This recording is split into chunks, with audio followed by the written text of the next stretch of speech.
안녕하십니까. 맥체인 성경 읽기 여호수아 1장 시편 120편에서 122편 이사야 61장 마태복음 9장 첫 번째 여호수아 1장 하나님의 약속과 강하고 담대한 리더십 본문 이해에 도움이 되는 배경과 맥락을 소개합니다. 여호수아 1장은 모세의 죽음 이후 여호수아가 하나님으로부터 직접 사명을 받고 이스라엘의 지도자로 세워지는 장면입니다. 모세가 죽은 후에 라는 표현은 세대의 전환과 함께 사명 계승의 중요한 출발점을 상징합니다. 하나님은 강하고 담대하라 라는 말씀을 반복하며 여호수아가 율법을 지켜 행할 것과 하나님이 함께 하신다는 약속을 주십니다. 이 율법책을 내 입에서 떠나지 말게 하며 라는 말씀은 여호수아 개인의 리더십뿐 아니라 온 백성의 성공과 실패가 말씀에 달려있음을 선포합니다. 또한 르우벤, 갓, 므낫세 반 지파의 순종 서약은 공동체적 일치와 순종의 중요성을 보여줍니다. 본문의 중요 구절을 소개합니다. 여호수아 1장 9절 내가 내게 명한 것이 아니냐 강하고 담대하라 두려워하지 말며 놀라지 말라 내가 어디로 가든지 내 하나님 여호와가 너와 함께 하느니라 하시니라. 본문을 적용하는 데 도움이 되는 가이드라인입니다. 오늘날 우리는 하나님의 약속과 말씀 위에서 두려움 없이 나아가야 합니다. 불확실한 시대에서도 하나님은 당신의 백성과 함께 계십니다. 리더십은 자기 확신이 아닌 말씀과 동행하는 담대함에서 나옵니다. 사명을 감당하는 힘은 하나님의 임재에서 공급됩니다. 두 번째 시편 120편에서 122편 고난과 평화 예루살렘을 향한 소망 본문 이해에 도움이 되는 배경과 맥락을 소개합니다. 이 세 편의 시는 성전에 올라가는 노래로 분류되며 순례자들이 절기 때 예루살렘으로 올라가며 부른 순례 시편입니다. 시편 120편은 메색에 머물며 계달의 장막 중에 머무는 것처럼 하나님의 백성이 거룩하지 않은 곳에서 겪는 고난과 갈등의 현실을 표현하고 시편 121편은 나의 도움이 어디서 올까라는 물음에서 하나님을 신뢰하는 믿음의 고백으로 나아가는 여정을 노래합니다. 시편 122편에서는 예루살렘을 위하여 평화를 구하라는 말처럼 공동체와 예배, 하나님 나라의 평안을 간구하는 찬양으로 연결됩니다. 이 흐름은 고난에서 도움, 도움에서 예배, 예배에서 공동체적 평화로 나아가는 순례의 여정을 함축합니다. 본문의 중요 구절을 소개합니다. 시편 121편 1절 2절 내가 산을 향하여 눈을 들리라. 나의 도움이 어디서 올까? 나의 도움은 천지를 지으신 여호와에게 서로다.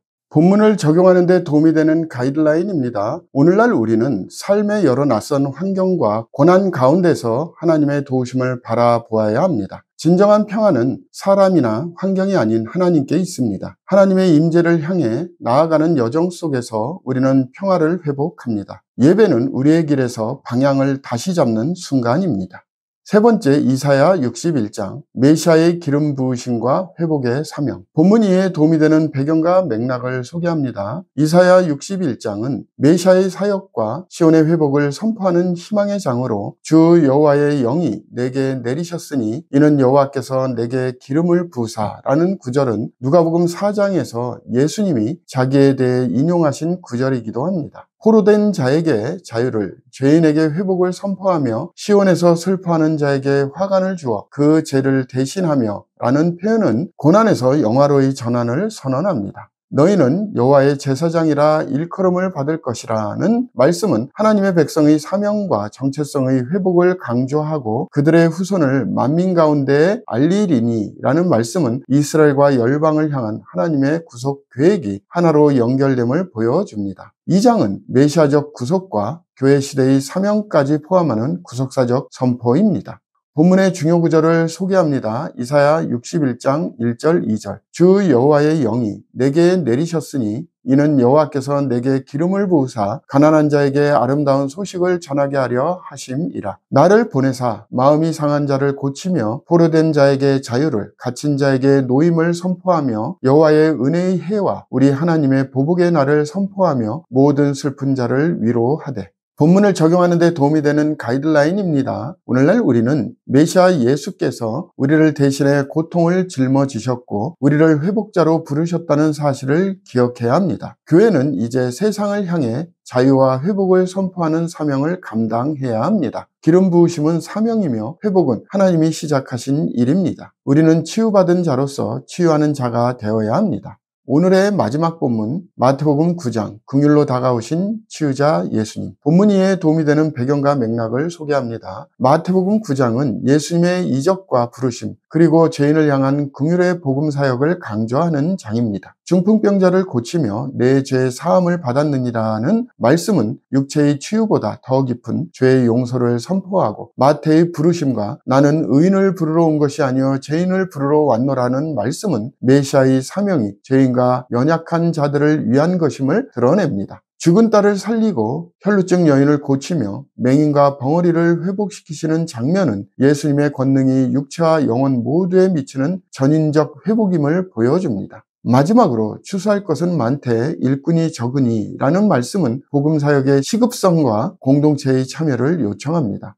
본문의 중요 구절을 소개합니다. 마태복음 9장 13절 너희는 가서 내가 긍휼을 원하고 제사를 원하지 아니하노라 하신 뜻이 무엇인지 배우라. 나는 의인을 부르러 온 것이 아니요 죄인을 부르러 왔노라 하시니라. 본문을 적용하는 데 도움이 되는 가이드라인입니다. 오늘날 우리는 예수님의 사역이 우리의 연약함과 죄를 향해 다가오신 긍휼에서 시작되었음을 기억해야 합니다. 교회는 의로운 자들의 모임이지만 긍휼을 입은 자들의 회복 공동체이기도 합니다. 사역은 병든 자를 찾는 마음에서 시작됩니다. 복음은 멀리 있는 자에게로 먼저 가는 것입니다. 오늘 여호수아가 첫 번째 등장하므로 여호수아 전체의 목적을 소개합니다. 여호수아서는 하나님의 약속대로 이스라엘 백성이 가나안 땅에 들어가 그 땅을 정복하고 분배받는 과정을 역사적으로 기록하면서 하나님의 신실하심과 순종의 중요성을 교훈합니다. 이 책은 출애굽기의 약속이 성취되는 시련의 장으로 하나님의 언약이 실제 역사 속에서 어떻게 이루어졌는지를 보여줍니다. 여호수아의 리더십을 통해 하나님은 이스라엘이 가나안을 정복하게 하셨고 각 지파에게 땅을 분배하며 하나님 나라의 백성의 정체성을 확립하셨습니다. 또한 여호수아서 후반부는 언약 갱신과 순종의 결단을 촉구하며 이 땅에서 하나님만 섬길 것을 명백히 요구합니다. 이 책은 하나님의 약속, 백성의 순종, 그리고 하나님 나라의 실제적 형태가 어떻게 연결되는지를 보여주는 구속사적 문서입니다. 감사합니다.